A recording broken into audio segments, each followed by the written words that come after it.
कहानी एक छोटे से गांव के एक गरीब किसान की है जिनका नाम रामू था।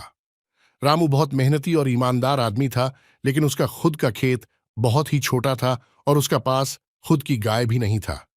एक दिन गांव में एक बड़ा साहूकार आया।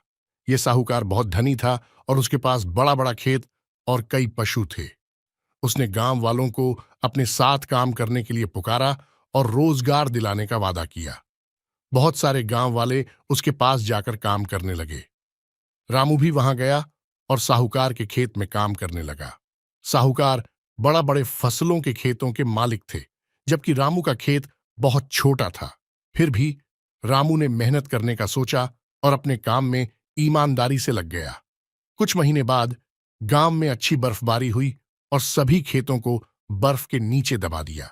साहूकार के खेतों में भी बर्फ थी, लेकिन उसने गांव वालों से अपने कर्मचारियों को अपने खेत की सफाई करने के लिए भेज दिया।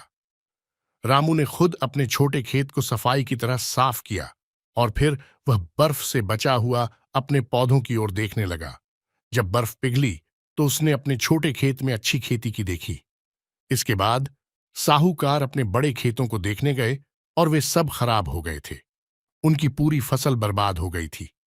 साहूकार ने रामू से पूछा, रामू, तुम्हारे छोटे खेत में कैसे इतनी अच्छी खेती हो गई जबकि मेरे बड़े खेत खराब हो गए?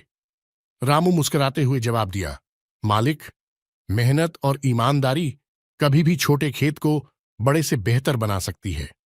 मैंने अपने छोटे खेत का ध्यान रखा और उसे सफाई की तरह अच्छी तरह से देखभाल की, जबकि आपने अपने बड़े खेत का सही तरीके से ध्यान नहीं दिया। साहूकार ने रामू से सीखी हुई बातों को समझा और उसने अपने खेतों का ध्यान रखना शुरू किया। वह भी